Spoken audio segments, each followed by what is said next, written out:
Okay, thanks to the Sociological Review for inviting me to give this, their first ever annual lecture. It's a real honour. And thanks to Bev and Sarah Green, who are going to respond to the talk. And I just need to find a clicker.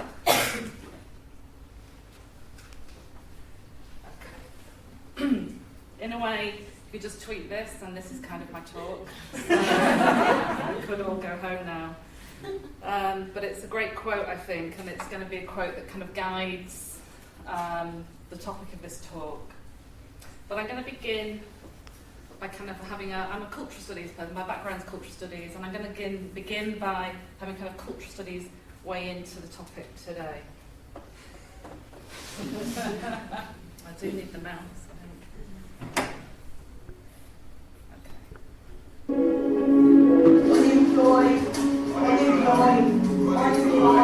You see this street here?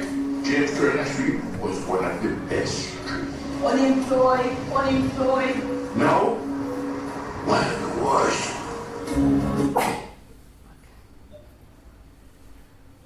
So, on the 6th of January 2014, the British television channel, Channel 4, screened the first episode of this programme, Benefit Street. A 6-episode reality television programme that promised to reveal the reality of life on benefits on, quote, one of Britain's most benefit-dependent streets. This 17-second opening sequence, like opening sequences often do, kind of condenses a set of key messages that are going to tell us what this programme is about. It begins with camera panning. I'll play it again for you if that sound. Begins with a camera panning over the rooftops of a row of terraced houses, a kind of generic view from above that establishes from the outset the voyeurism of one class looking at another. As the shot pans across the roofs, the woman's voice calls out the word unemployed in a soft Brummie accent. The shot then cuts to street level, and a young woman dressed in a hooded top, jeans and a baseball cap appears. Filmed from behind, she's walking down a street pointing to individual houses while she chants in unison with a man who's off camera, unemployed, unemployed, unemployed. And then an elderly male voice with a Caribbean lilt begins speaking off camera. You see this street here, James Turner Street? The programme cuts again and the camera pans across the street, and you probably missed this because it happens all so quick. Revealing 3 men, 2 of them smoking in the doorway of a house, while a third man, his face pixelated, approaches them in a hooded top. This is followed abruptly by a cut to a shot of a large pile of domestic waste in the street.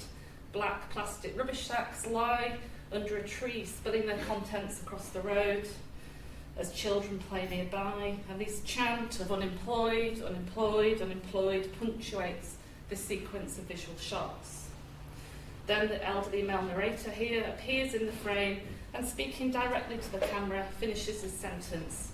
Used to be one of the best streets, now one of the worst.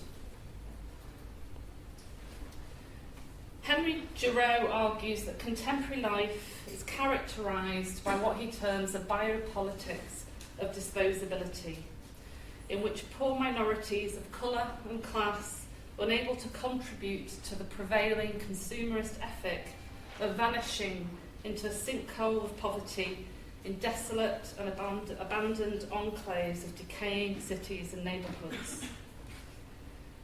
In the UK, politicians have diagnosed this condition as what they term broken Britain, an ideological displacement, I would argue, as has Tom Slater, Dowling and David Harvey, that enables actually what are structural conditions of deep social and political and economic crisis to be reimagined as problems of individual behaviours. Through this rhetorical device, the deepening precarity of the post-industrial working classes is narrativised as a moral crisis. The opening sequence of Benefit Street transports its audience into this powerful political imaginary of broken Britain. From the programme's title, Benefit Street, through the montage of images of these rubbish-strewn streets, unattended children, loitering news, cigarettes, alcohol, hooded tops, baseball caps, interposed by that soundtrack, unemployed, unemployed, unemployed.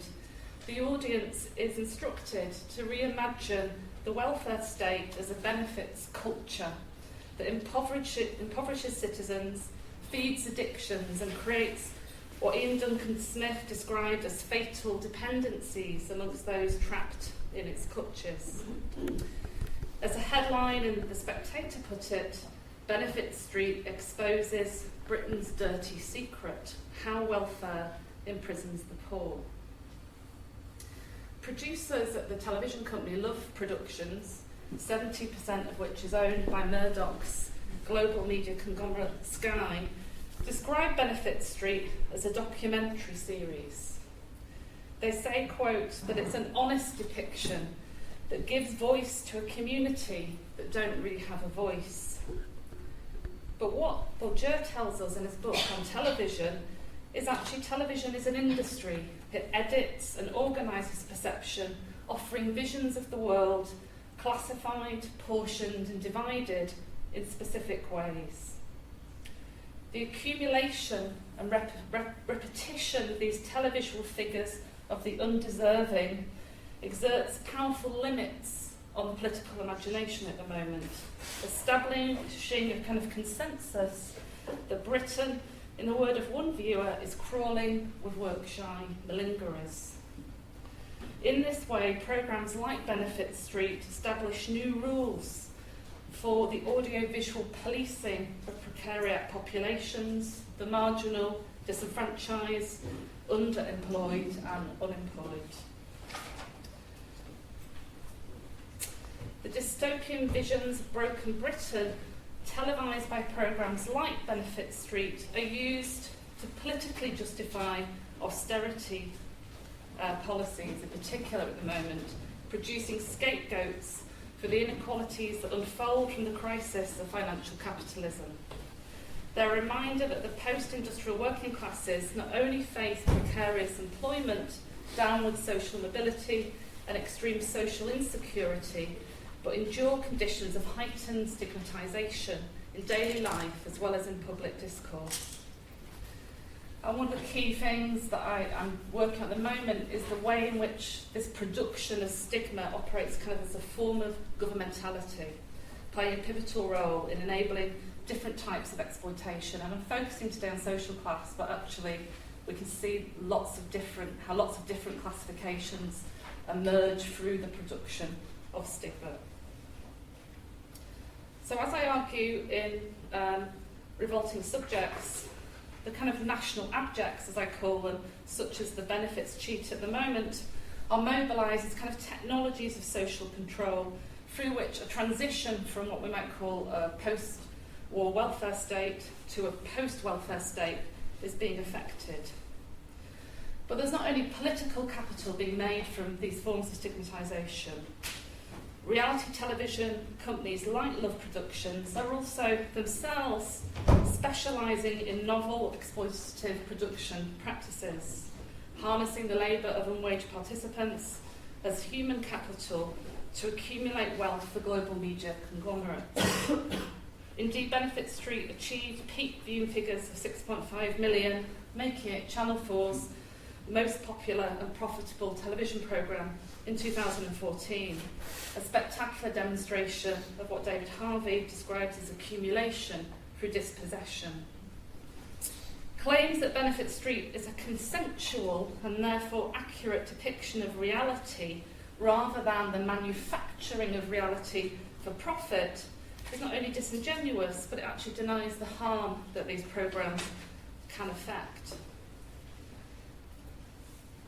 The political aesthetics of Broken Britain was not, however, passively accepted by audiences.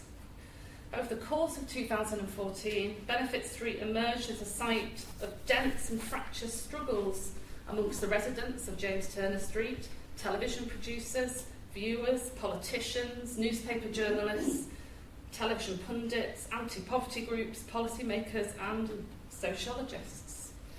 And this event we held that Kim Allen, who's here, organised with Dan is down here from SARF, organised in Manchester in a community that had actually resisted television, reality TV production, was a really good occasion to try and actually bring it's a really good example of public sociology, kind of bringing these debates out, having proper conversation about what's happening when TV companies go in to extract profit from these communities.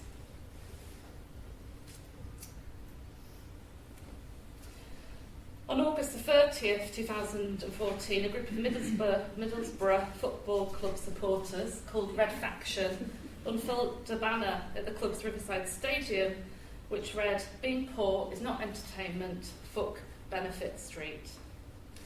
This protest against stigmatising television depictions of people living with poverty was stirred by the arrival of a Love Productions television crew in the neighbouring town of Stockton, which has been chosen and is being filmed currently, has just finished filming, as a location for a second series of Benefit Street. I think what Red Faction are recognising here is that it's no longer possible, as Bourdieu put it, to conduct social struggles without having a specific programme for fighting with and against television. And I'll go on to explain later what I understand by the term television. The chants of Red Faction on the football terraces were a retort, I think, to the chant of unemployed, unemployed, unemployed, with which Benefit Street opens. Under the glare of television cameras, their protest was an imaginative act of dissent against the politics of disposability that characterises the political present tense for many. Indeed, fuck Benefit Street, it's great saying fuck, is emblematic of ongoing class struggles against the symbolic violence and material dispossession of neoliberal capitalist domination. So now I'm going to get slightly more theoretical. The problem of class. Sociological writing about social class invariably returns to the question, what is class? But what I want to argue today is that this is actually the wrong question.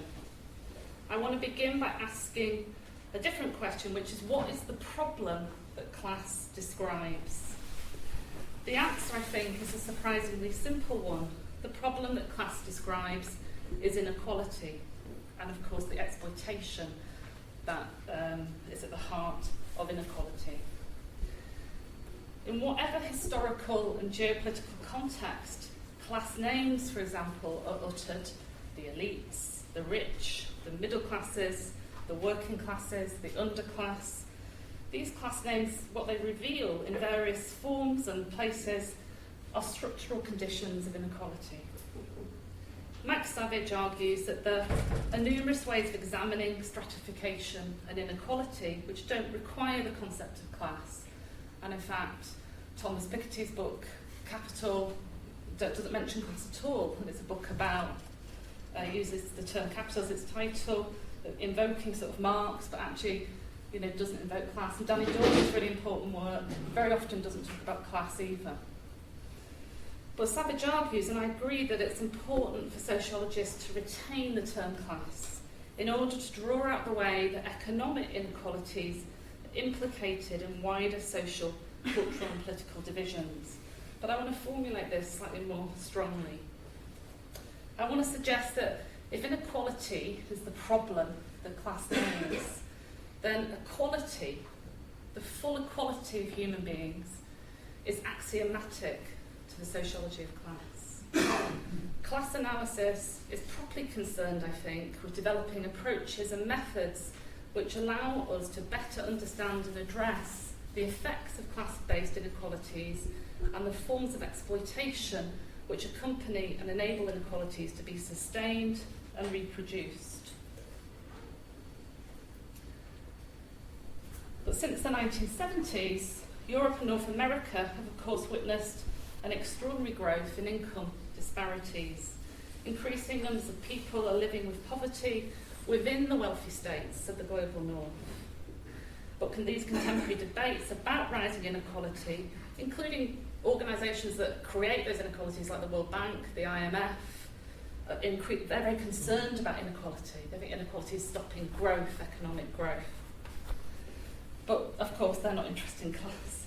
And actually, but even more, sociological work very often doesn't mention class, sidesteps class. And one of the reasons for this, Loic or Quant suggests, is the transformation of European labour markets from the 70s onwards, and the way it raises, in quote, in a pointed manner, the question of the adequacy of conceptual frameworks and analytic approaches which are inherited from a kind of era of capitalism, industrial capitalism, that is now bygone. And I think sociologists have sometimes struggled to make sense of this sort of disorientating transformations in class composition that are being affected by post-industrialisation. At the same time, conditions of deepening economic and social inequalities urgently require class analysis if we're going to comprehend the forms of exploitation that underpin this decomposition and recomposition of class relations. And we need, of course, empirically driven sociological research on the increasingly precarious conditions facing those on the losing end of these processes. This includes the impact of these changes both on working and middle class populations in both urban and in rural contexts. And also, and I'll return to this at the end of my talk, the intergenerational impact of these transformations. It also needs, and we're witnessing, a new critical and empirical focus on the elites who profit from growing economic stratification. However, what I also want to suggest is it's time for a more fundamental theoretical revisioning of the epistemological foundations of class analysis itself, not least as Quant reminds us that sociology as a discipline is deeply implicated in the work of group making, as its techniques of inquiry and analytic idioms are appropriated by political operators to project a falsely rationalised vision of their rules. What it's basically saying is, actually, sociology too often is too close to kind of the forms of governmentality that we want to critique if we believe in equality in a radical sense. So understanding contemporary transformations in class relations through a class-based lens has, of course, been made difficult by a struggle on the part of the elites to jettison class as the lens through which to perceive and contest social and economic inequalities. And we've seen this both in political registers, vividly illustrated in Britain by the transformation of the Labour Party in the 1990s, from the kind of parliamentary party of the working class to New Labour, a party that embraced financial capitalism and focused policy efforts on privatisation of welfare and the deregulation of financial markets. And encapsulated in this quote here by Tony Blair, the class war is over, but the struggle for true equality has only just begun. So this decoupling of questions of inequality from questions of class is a key moment, political moment in Britain in recent times, in the 90s in particular. And sociology was going along with this narrative and was deeply implicated in it. So we know this well-documented retreat from class within sociology in the 90s, which also decoupled class from inequalities and made it hard, actually, to contest and speak to inequality, growing inequality in the forms of exploitation that were rising all around. Beck, for example, stated that class had become a zombie category, echoing kind of Thatcher's idea that there's no such thing as society. He said society can no longer look in the mirror and see social classes. For him, contemporary society is characterised by capitalism without classes, where social inequality is individualised. Beck's analysis, I think, is actually accurate in as much as one of the imperatives of neoliberalism as a kind of ideology is class decomposition through individualisation. This involves intensive forms of government which stimulate competition over resources in every area of social life. In other words, one of the effects of the transition from industrial to financial capitalism is class decomposition. This means people may no longer recognise themselves as belonging to an existing social class. they might not positively identify with what we might call historic class names. And in particular, there's been an erosion of the working class, both as an interpretative sociological lens and as a political identity category deployed by people in their everyday struggles against exploitation. And Tracy Shildrick and Rob MacDonald kind of track this empirically through ethnographic research with people living with extreme poverty. They detail the way in which hegemonic discourses that blame the poor for their poverty create intense pressures on people to disassociate from the poor and welfare dependent, particularly in contexts, quote, where more solidaristic forms of working class life are in decline. But what this research also reveals, and what they don't argue out from it, but I would, is actually how the idea of a pathological underclass emerges in this process. So what's emerging actually is a new class category. What their research participants are changed to distinguish themselves from is precisely a new classification that's kind of emerging through this process of class decomposition and recomposition. In short, then, social class doesn't dissipate or dissolve under neoliberal conditions. What happens is that classificatory struggles intensify. Inequality remains a matter of class, even when it's not explicitly understood as such by those who perceive or indeed experience inequality. And Jodie Dean puts it like this: the power of organised capital may well account for why few think in terms of the proletariat or bourgeois, but it does not prevent us from recognising class, work, division, inequality and privilege, all of which are visible, tangible and unavoidable.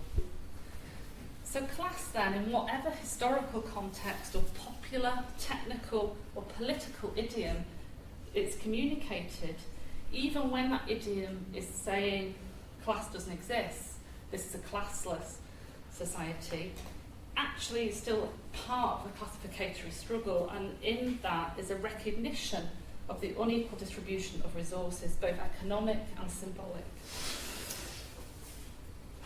So in the same movement through which neoliberalism decomposes class relations, new class relations are being composed, not least in the struggles against the inequalities that neoliberalism affects. And this is one of the reasons why class struggle remains an essential point of orientation for sociology if it's to grasp the problems of inequality today. In distinction, Bourdieu, of course, launched, I think, a significant theoretical and methodological challenge to social stratification scholarship. And this might be interesting to see my take on this, if you agree. So we might think of social stratification scholarship as characterised by counting and measuring approaches to class. And what he did in distinction is questions the use of statistics in, quote, an objectivist fashion to establish distributions. For Bourdieu, the main problem with stratification approaches is they put into parenthesis the struggle of which their distribution is the product. He argued that the classification of people can never be contained within objective systems of measurement, but is always the outcome of struggles over and against these systems of classifications as they lived in practice. So for him, class is a relational concept. Social classes emerge through struggles against exploitation and inequality. So what's significant about here and useful for me is this critical questioning of the epistemological foundations of classificatory systems. And this actually is a foundational legacy of the very earliest sociological analysis. One of the principal tasks of sociology, arguably, I would argue, is precisely attending to principles of division in operation in a given social context, to pay heed to the power of naming, the symbolic violence of classifications, and the performative effects of classificatory practices. And we can go back here to Durkheim and Maas in 1903 in this wonderful essay, which isn't about social class, it's actually about classifications in nature, but it's actually a really useful essay I found by a colleague of mine, Claire Waterton.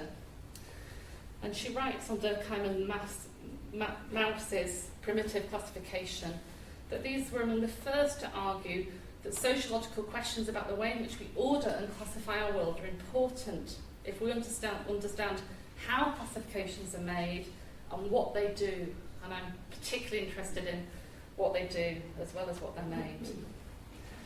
At the beginning of the last century, she writes, anthropologists were already making the move from thinking about epistemological questions concerning the truth of classes to more ontological questions about how classifications and their resultant categories create and sustain social relations.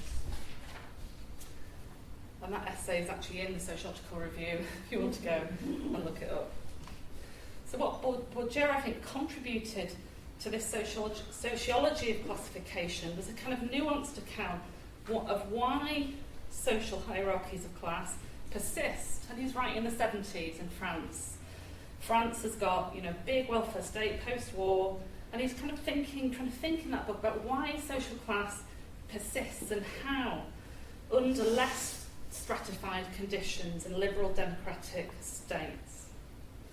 And what he argued is that class hierarchies emerge not only in struggles between labour and capital, but in and through what he termed cultural struggles. Whether these be through expressions of everyday tastes or dislikes, or what he terms, quote, the internalisation of distinctive signs and symbols of power, or the acquisition of things like cultural competencies. So what distinction gave sociology, I think, is an array of conceptual tools through which to examine the mechanisms through which classificatory systems are imposed and naturalised. And here we've got Bev's book, Class, Self and Culture. And what's really, one of the things that's very important about this book, there's lots of things, is the way in which she draws feminist and critical race theory to really extend Bourdieu's understanding of cultural and symbolic capital, to produce a much more intersectional account of how bodies come to be differently inscribed with value within circuits of exchange, not only classed, but gendered and racialised hierarchies of person value emerge through her account. And this book focuses in particular on new formation of the middle class as an acquisitive, individualised and flexible subjects of value.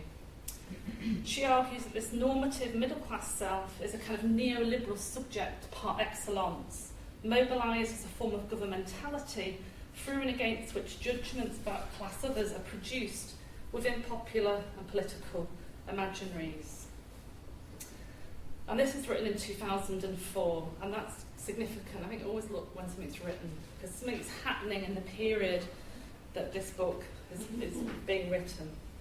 What this book also reveals is that the meritocratic political imaginaries, which Bourdieu argued were mystifying class relations in the 70s, were being displaced in Britain, certainly, and I know elsewhere across Europe too, into these much more openly hostile forms of class othering in popular and public culture. Angela McRobbie details, for also, like Bev, how since the 1990s, the public humiliation of people for their failure to adhere to middle-class standards in speech or appearance has become acceptable and normalised in ways that would have been considered offensive, discriminatory or prejudicial in the post-war period. So, in fact, for over 2 decades now, not only sociologists but media theorists and scholars, cultural studies scholars, have been systematically tracking this shift that's been taking place, and in particular the reanimation of distinctions between a kind of deserving poor and the rest who are morally condemned for their fecklessness and immorality. In Britain, this kind of resurgence in class resentments was most notable in the emergence, of course, of the figure of the chav, which Owen Jones, and prior to him, I and Bev and other people have written about. The chav was a kind of figure of youthful sloth, ignorance and welfare dependence, which became a ubiquitous term of abuse for poor urban youth in the late 1990s. At the same time, Skeggs' analysis, you can read it two ways, that image. Skeggs really bumps up, I think, against the limits of Bourdieu's usefulness here, of his conceptual framework, and she emphasises, particularly in her more recent work, that despite his emphasis on class as struggle, he fails to account for the potential of working class resistance to discursive practices of othering. By way of contrast, she points to the existence of other alternative value formations and details strategies of value reversal which class others deploy to protect themselves against stigmatising judgments. Drawing on ethnographic research, she reveals how the working classes can and do actively refuse, for example, middle-class spectral judgments and engage in practices of revalorisation, which are often characterised by forms of class solidarity. So through this work, Skeggs animates a much more radical understanding, I think, of class as struggle and highlights the ways in which people can and do activate alternative values with which to deflect and contest class stigma.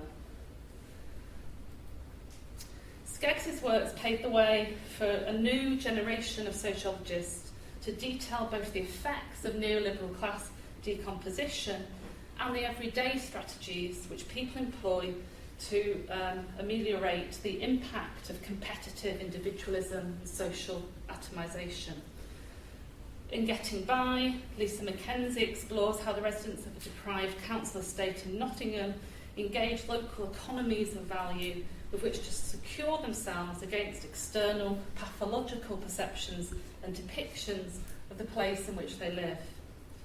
Mackenzie details how the negative namings, feelings of being looked down on, anger and humiliation are absorbed into the self in sometimes quite damaging ways, but are also kind of systems, signifying systems which people can push against. And in a kind of related study, and I think brilliant book, it's my top book of the year, Gentrification, a Working Class Perspective, and the author is in the room. Kirsten Patton examines the mechanisms through which residents in the Partick, have I said that right, Kirsten? District of Glasgow are coerced to participate in the gentrification of their community by becoming consumer citizens.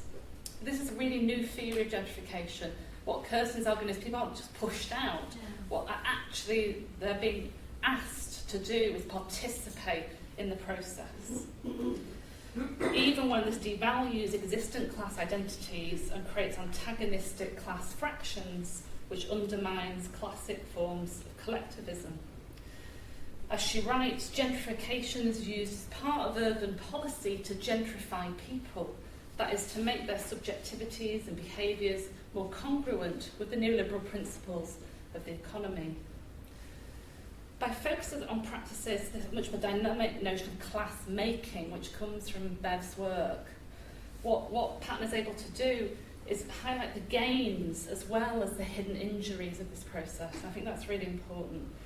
It's not just class decomposition, it's class recomposition that's taking place through these processes. And I think this allows us to reflect critically upon how the knowledge produced through classificatory practices shapes, constrains and enables the possibility of resistance to the new forms of class and recomposition we're seeing. And Bourdieu is useful again here in reminding us that what's at stake in class struggle, what's at stake is the meaning of the social world. About the meaning of social world is power over classificatory schemes and systems, which are the basis of the representations of groups and therefore of the mobilisation and demobilisation. Who has the power to classify? A bit like that. Classifications are not only descriptive of the social world, they have consequences in the world, they're operative. They define the possibility of action and they bound and can contain the possibility of agency.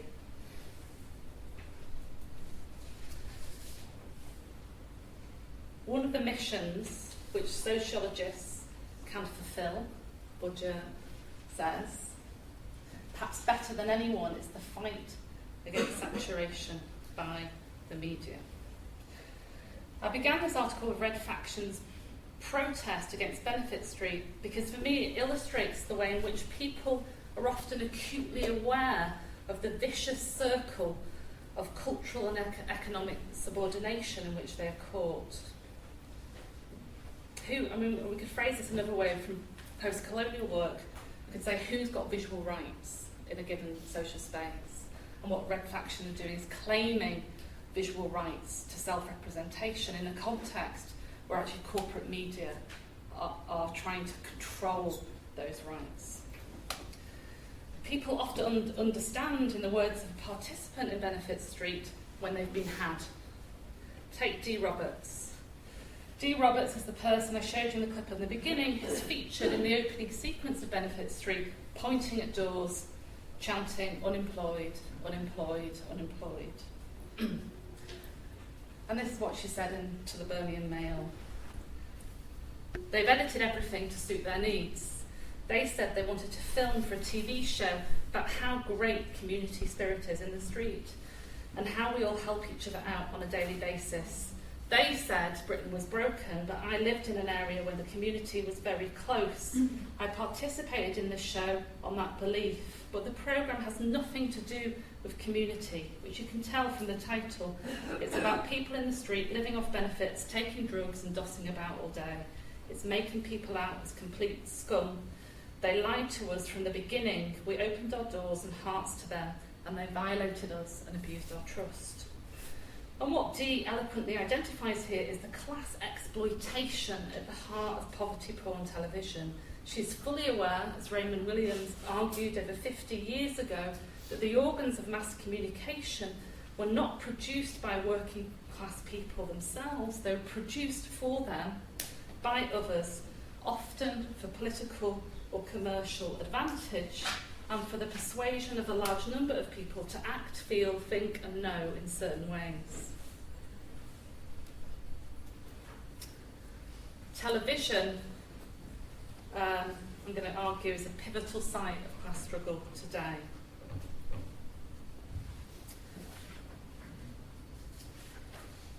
The role of new media forms and genres such as reality TV in contributing to the transmission and legitimation and promotion of the distribution of unequal resources and domination, and that's a quote from Skeggs and Wood, was the subject of Bev and Helen Wood's the SLC-funded project, Making Class and Self Through Televised Ethical Scenarios. And one of the most significant outcomes of this research was this expanded sociological understanding of television itself as a frame of reference through which we and our forms of identity are increasingly and normatively mediated. What we learn from this research is that when undertaking class analysis, for example, about media, we need to look at televisual media not just in terms of content or audience preferences, and that television isn't like simply representational in respect of prevailing social relations and systems of value, but it's fundamentally constitutive of contemporary social life. So what I want to argue here is this kind of expanded notion of televisual sociality, of a kind of increasingly mediated world that we live in, is a key area in which class is both made, remade, contested, decomposed, recomposed today. I'm just going to speed up slightly. Okay.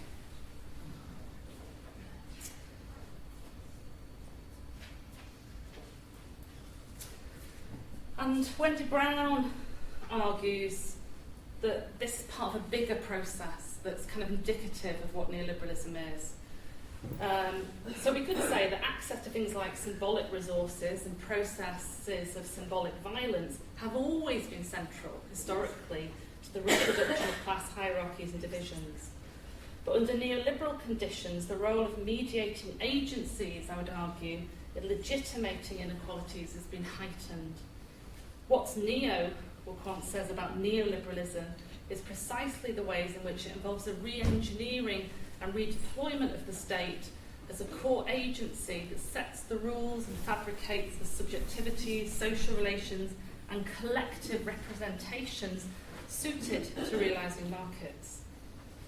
So in order to realise the social relations required by neoliberalism, namely acquiescence to forms of financial capitalism which benefit the rich at the expense of the rest, it's imperative, of course, that these collective representations of the structural causes of inequality are transformed. And what distinguishes neoliberal media culture is that class inequalities are rescripted to appear as a consequence of individual choice, wealth is earned and poverty is deserved.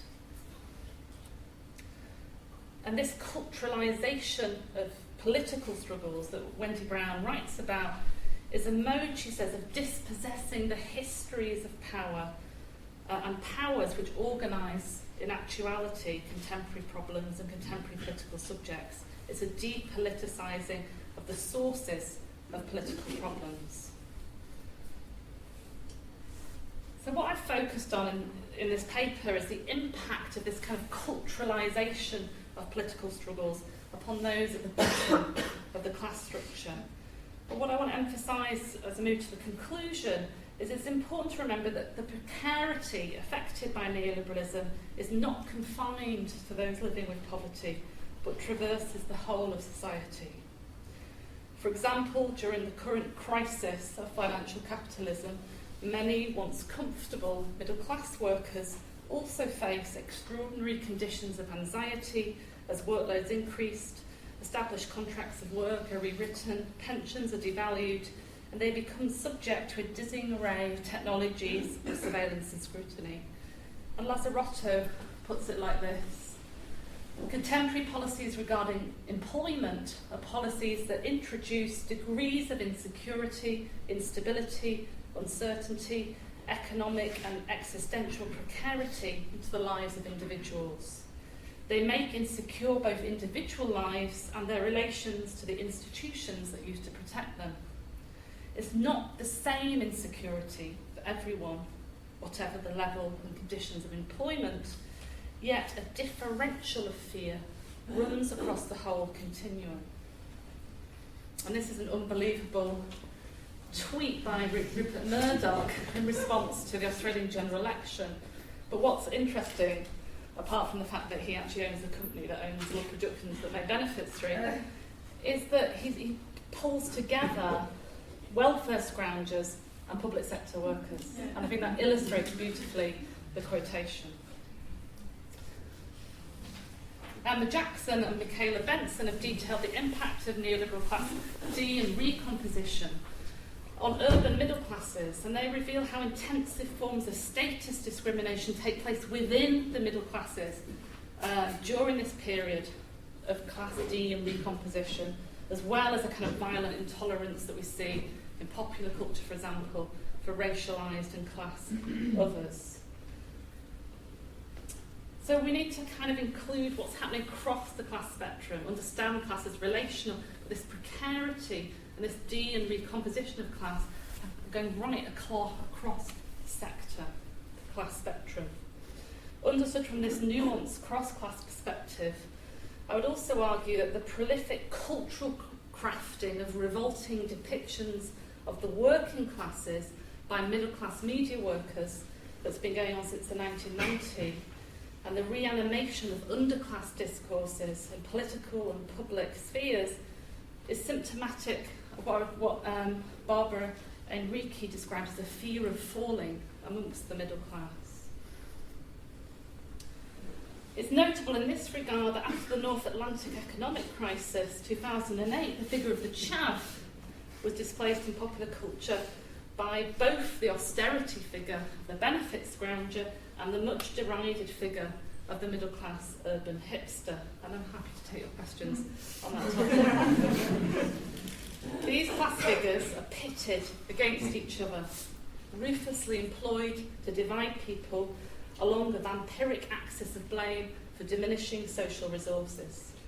In short, as class inequalities grow, competition for economic and cultural capital and accompanying forms of classificatory struggle intensify. Read together, the emergence of new cultural figurations of the working and the middle class, along with the proliferation of everyday practices of status discrimination, resonate with these conditions of heightened precarity across large swathes of the class spectrum. So this article has brought together this kind of body of recent scholarship on class and culture in order to try and make a theoretical contribution to the revitalisation of class analysis in the context of what Piketty described as the current malaise of extreme and worsening inequality. And there's a much longer version of this talk that's going to be published in the Sociological Review later in the year. What I hope to have contributed on the way is a reminder that contemporary class struggles not only are demands for economic and social justice, but they're demands for redistribution within fields of visibility and intelligibility. Is in cultural fields very often, within which class-based inequalities are naturalised, reproduced and legitimated. So we need a much more nuanced understanding within sociology of culture as a political economy and class as a political aesthetics. What emerges from the scholarship I've highlighted has significant implications for class analysis and hopefully allows for development of deeper understandings of the mechanisms of exploitation which characterise neoliberal modes of governmentality. But sociologists still find it hard to communicate growing inequality through the lens of class without appealing, I think, they appeal too much to what I would call essentialist class names. This returns us to the ambivalent meaning of the concept of class itself. Class is a description of a given place in a social hierarchy, and it's a name for political struggles against the effects of classification. Emancipatory struggles against class often require to be strategically essentialist. So, for example, there might be a revalorisation of positive working class identities against pathological representations of a failing underclass. But we need to learn here from feminist and post-colonial and critical race theory, who warn us against the risks of essence and the exclusionary effects of essentialising class categories. And Nancy Fraser's work is really interesting here. She talks about how people are subject to both cultural injustice and economic injustice. So if you're subject to both of those, you need to both, claim recognition, you need to be recognised, but you also want to claim for redistribution of resource. People need to both claim and deny their specificity. And she talks about this in terms of demands for recognition of the specificity of an existing class of people, and demands for redistribution, calls for the abolishment of class divisions through the redistribution of resources. But in a way, I want to kind of move away from that opposition a bit. I want to argue that sociologists of class need to be wary of the ways in which the valorisation of historical or existing class names and identities, or the production of new classificatory systems, can actually limit our understanding of transformations in class relations. What I want to suggest instead is we need to think about the interval between class understood as an identity and as a descriptor of struggles against inequalities. So it's sort of more thinking of the axis between, a kind of more post-structuralist approach, actually, that I kind of want to advocate. The most effective forms of class analysis are not concerned with undertaking classification per se, but with exposing and critiquing the consequences of classificatory systems and the forms of value, judgments and norms they establish in human societies. And I think sociology might take inspiration here from the cross-class coalitions which characterise contemporary social and political movements against austerity. We think here of solidarities between university students and cleaners, movements for economic justice such as UK Uncut, part of a transnational network who undertake action to expose governmental and corporate tax evasion, greed and corruption. We can think of the kind of banners and slogans we see in the kind of new politicised world in which we live, which exhibit a growing cross-class consciousness of the common disenfranchisement affected by neoliberal capital. No one is illegal. We are the 99%. billionaires, your time is up, human need over corporate greed. So I want to end by proposing that the sociology of class should be grounded not in the assumption and valoration of class identities, but in a more radical understanding of class as struggle. If equality is axiomatic to the sociology of class, we need to engage actually in scholarships of declassification. In this way, sociology can contribute to the development of alternative social and political imaginaries, since a genuinely alternative society will require a radical openness to new forms of class alliance against neoliberalism. Thank you. Thank you.